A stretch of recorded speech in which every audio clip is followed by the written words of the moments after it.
you have to also reflect on your own capability and the place where you belong to, and you should have very, very realistic, expectations from yourself, from the society and the organization and the environment around. We have been to various campuses. IIMs are different, FMS is different, IITs are different.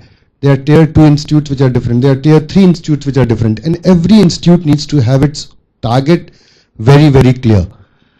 It's easy for me to say that you need to have 1, 2, 3, 4, 5 skills, but what is something very important is that you should be also very, very adaptable to grab the opportunity which comes and perhaps make best use of it.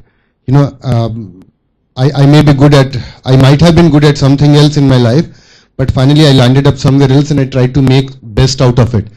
So in certain cases, at some point of time in life, you also have to ensure that if something what you want doesn't come to you, perhaps you look at something what has already come to you and make best use of it. I joined army at the age of 20. I came from a small town, and I'm sure that most of you would be from a middle class family. Some of you must be also from a smaller towns from where we all belong to, at least I belong to. You come from a very different dream when you come to a place like Management Institute or a big city. I came to Allahabad to do my graduation in political science and ancient history and psychology to become a civil servant. At the age of 20, when I realized that I have cracked this combined defense services exams in my first go, and I was at age of 20, I said that okay, fine, I don't think that I have a luxury to really wait for another 4 years and do something else which everybody in the society wants from me and fail at that point of time. So perhaps let me take this something which has come to me and I'll make best use of it. And I think things fell in place over a period of time. You realize that what is happening. So it's important to ride the tide which comes in your way. So if you feel that you are best for an IT, and if you feel that you got a job opportunity in a FMCG sector, think that how can you really make best use of it. And that is how the career will get defined. At early stage, it's also important to, because I'm sure that not too much of self-realization will happen at this stage. So that is something which I wanted to highlight. So be very adaptable to the opportunity which comes to you and make best use of it. That is point number 1. And what was the question, Sandeep, you were saying? The question was that, is it only the student's responsibility to basically go forward and skill themselves, or there has to be a collective responsibility from the industry as well as from the academia? So I think great question. Finally, who's going to get completely impacted and affected by this whole lack of gap or a completely bridged gap and all such? And these are the students who are going to get impacted, right? There are various parties involved, there are various factions involved. Industry is there, academia is there, institute is there, and there are a lot of other people also involved. I think everybody needs to predominantly work in the interest of the students, and what happens best for them should be the overall prime objective of everybody's delivery and thought process. For the organizations or the institutes, and I think I'm saying this with a lot of caution, I went to one of the very, very big institute, which is a mammoth organization which runs hundreds and thousands of courses with so many students, and for everything they run after industry to get people placed. I said that I think that you are spreading yourself too thin. Why can't you have a process or a system wherein you focus on a couple of areas wherein you can have best of the faculties, best of the members, best of the teachers, best of the facilities, and develop people in those areas and make a great example out of them. It's good to really have a small campuses like Rukmini Devi, wherein you are not too widespread. You are very focused in your own area. You have 2 or 3 courses running, whether it's a BBA, I think MCA, right? MCA and MBA. Focus on these 3 courses. Organization and the management need to really focus on the right people teaching right skills, having great connect with the industry. And when it comes to bridging the gap from the industry side, you have to reach out. You have to reach out to do right stuff. Tata Institute of Social Sciences in Bombay has a very smart model. What they do, second year of the studies, they have a campuses, organizations coming and people going for 2 days in a week working with an organization. So it's not that you are working in an organization for 6 months. It's not also that you are working with an organization for 2 days, 2 months as a summer intern. They call it a summer job. in a week you go twice to a close by industry or an office, you are engaged with that organization for 6 months, you are working on a project. What happens? I have worked with a lot of such students and they do a great job.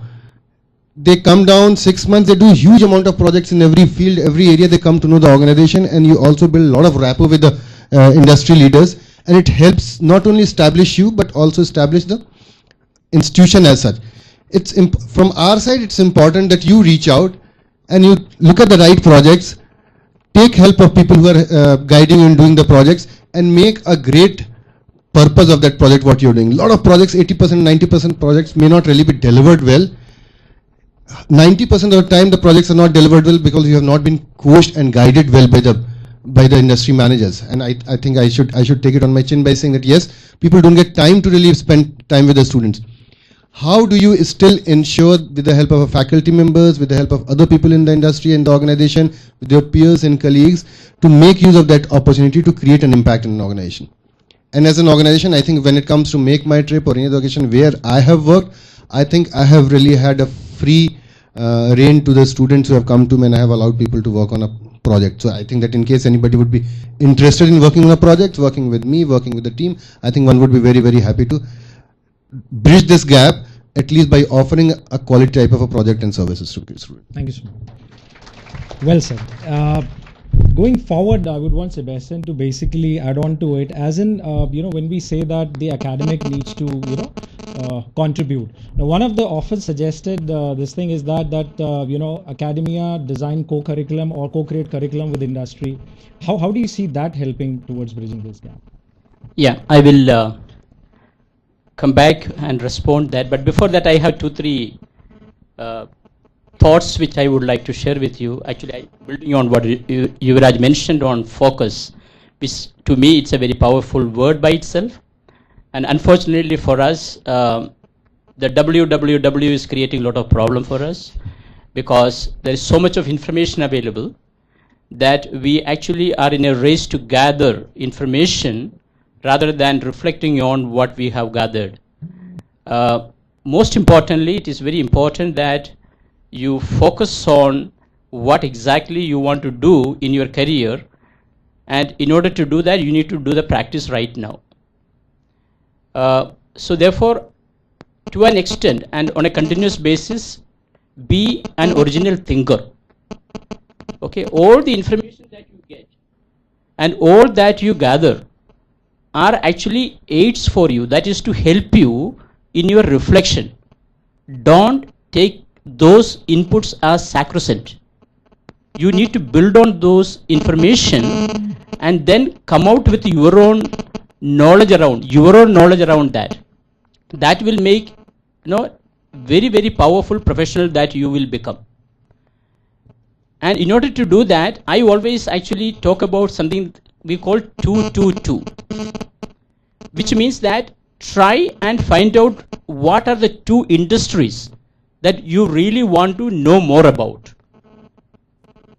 Once you have that clear understanding of 2 industries that you want to focus on, you have the basic understanding of those industries, then you need to look at, in those 2 industries, which are the 2 good companies I need to know more about.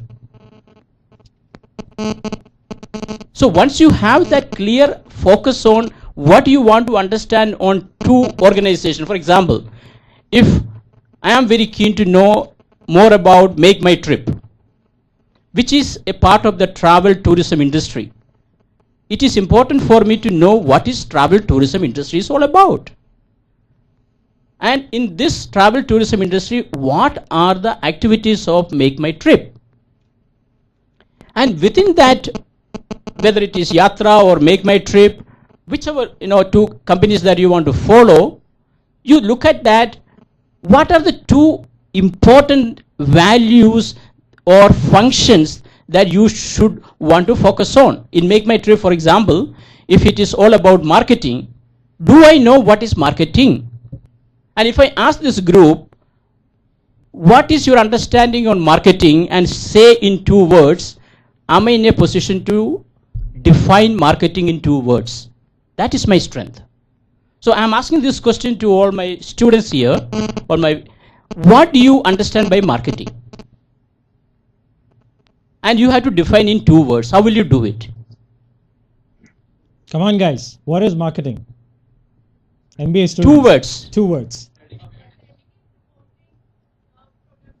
How many words you used? No, this is where the problem. I think, this is an exercise you should start doing right now. If somebody has to understand the essence of marketing, you should be in a position to define that properly. It's all about, in 2 words, creating market. That is marketing. Right? And if you are a finance guy and if you do not know what is IPO, what is going to happen? What is IPO? Sorry? Fantastic. So these are the things you should be actually focusing on. So that is basically the 2-2 mantra which I wanted to talk about. The second one, which is very, very dear to me, I always call it, that 212-degree attitude. I don't know how many of you know about this attitude, 212-degree attitude. And this is where you will be able to actually energize yourself. If you have, it's a very simple aspect. Think about water. At 211-degree Fahrenheit, it boils. The boiling happens at 211-degree. So it is hot. But the moment it touches 212-degree, the difference is just 1 degree Fahrenheit, what happens? What happens? Yeah, steam comes out of that. When steam comes, what happens? Locomotive engines start moving. The difference is just 1 degree. So you need to have that extra attitude. So if you have this focus, this 212-degree attitude, life is going to be beautiful for all of you. Now, the question around, Sandeep was asking, the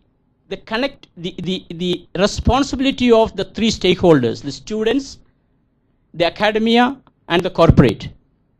It has to be, connected extremely properly and tightly. And I'm actually part of a faculty, British School of Management, where I teach HR. And the entire curriculum has been, this is for actually working executives who want to specialize in HR and all. The entire curriculum has been, formulated, designed, developed by inviting students, by inviting corporate people and the academia. It's a long-run process, so I think it may take a lot of my time to explain about it, because of the fact that there are changes happening every now and then. What is 2 years relevant is not relevant right now. Because, for example, the HR role has changed. Most of the non-core activities are getting outsourced. And there are core activities getting focused on, saying that HR has to be business partner, strategic partner. Therefore, what is core to HR is to be handled by HR in the form of enabler, consultant, facilitator. So there are changes happening. How do you bring those elements? How do you understand outsourcing part of your learning exercise? So there are so many things that you need to do. But if I have to answer one very important thing, who should take the lead? My dear friends, you have to take the lead. You, for example, in my organization, say Solutions, we have 2-3 internship people coming in every year. And when they make their final project, I have always seen that the project format is almost similar. So my question to these people were, why this format has been exactly similar for all you cases? This is the format we have been told to work on. I said, who told you? No, this is the format which got us more mark. Fantastic. So what is that if you make change and put some original thinking in the whole thing and create something different and be the leader in the whole process? So there is some kind of inhibition, doubt in the mind. So all those things needs to be, sorted out.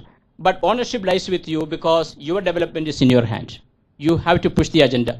If you have organization like, for this institute, for example, your feedbacks are welcome here. So push your feedback. What are the changes that you want to incorporate in the thing? If not for you, for the future friends coming on to this college, they will benefit out of it. So 2-3 things to summarize. Need to have focus. 2-2-2. Your 212-degree attitude. And ensure that you take the leadership role, and you in the process you learn to participate with the academia and corporate. Thank you. Thank you so much. Thank you, Sebastian. So guys, some good learning here. So what did you learn? 212 degrees. What else? What else? Come on. What else? Come on. Okay. Now, I mean, we'll do a little bit deep dive into the problem and try and understand when we say that, I mean, one of the points we discussed was that how academia can collaborate with industry and develop basically the curriculum with them. The other area is basically when we look at this is academic projects. Now, in this, I would basically take a cue from what just, like Sebastian said, and we were just discussing that when we were there at the conference room, that all of you, have to undergo an academic project, correct? That is part of the curriculum that has been designed. I mean, as this is as per the rules of AICTE. Now, how many of you really do that project on your own? Very honestly. Honestly. They are really honest. So the point is that, see friends, understand that you need to understand the importance of that why did AICT and other people, all these bodies, they included projects as part of your curriculum is because that projects actually are that important point that help in bridging the gap between the knowledge that is you have, that is theory, and actually the practice, that is the implementation. And from an industry point of view, that is very important. So that's my next question, and I would want Navneet to probably take that.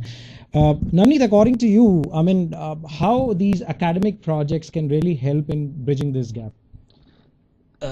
See, as I mentioned before, also the best thing is about the academic projects is that you get to learn, of course, not exactly what you have in theory, but beyond that, it's the soft skills also you learn across three things. Of course, as we continue higher, it's more and more important for us to have people with soft skills. Of course, they should have skills to go through every day. Okay. So the academic projects are important from that point of view. When somebody is learning, they are learning to not just from a book. As you said, almost very less people of you do original projects. So the point is you get a different eye view and you get to learn something which is more than beyond a theory. Okay. So that makes more sense, and the projects which are done. Okay. So, like Niladi, would you want to add on to this from the IT perspective as to what enhancements, if you were to suggest something that can probably help in getting better output out of these academic projects? Yeah, sure, Sandeep. But before coming directly to your answer, I'll just add on to what Sebastian said. You all agree that we all lead our life, right? Yes or no? So you are all leaders, right? So come on, guys, you're all leaders, and he's asking you that question. He's saying, yes, sir. What is this? Are you leaders or not? Yes, sir. That's great. Come on. You all have leadership skills, right? Okay. So never underestimate that you are not a leader. You lead your life, so you're a leader. Number one. Number two,